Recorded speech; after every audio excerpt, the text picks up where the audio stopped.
I mean, the thing that I shouldn't say this, but I'm going to because it's just so goddamn funny. I can't help but say it. I figured out how to monetize social justice warriors.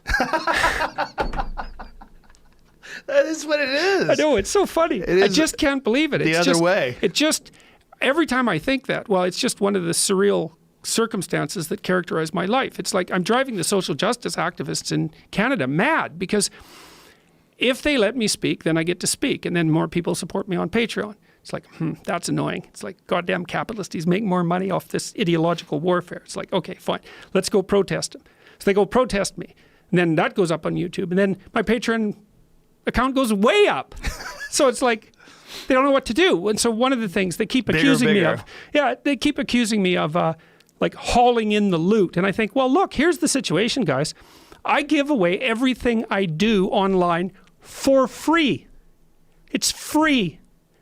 And people are giving me money. They're just sending it to me. I'm not twisting their arm. I'm not even asking them for it. Well, I guess that's not exactly right because I set up the Patreon account, but that's more complicated than it looks. A lot of that was curiosity.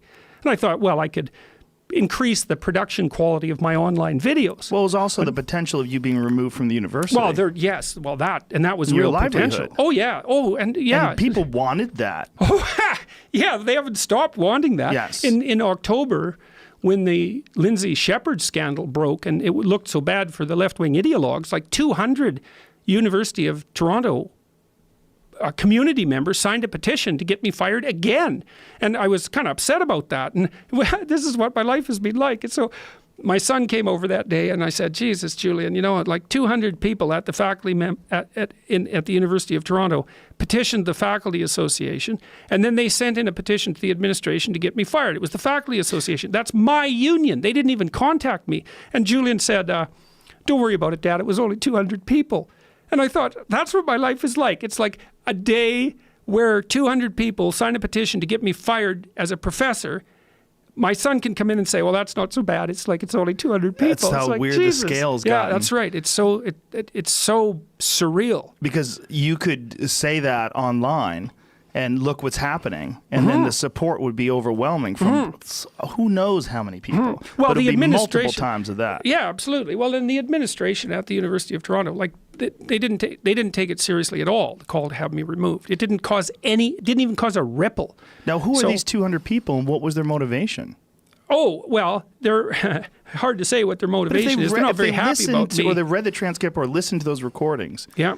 How could they possibly be against you based on that? Oh, because they think that the people who conducted the Inquisition were right. Well, that's madness. Oh, yes. But look, I mean this formally, like 20 members of Pimlott's and Rambukkana's faculty, that was communications at Wilfrid Laurier, wrote a letter supporting them. So that's why it's not an isolated incident. It's like, no, they thought that what they were doing was right.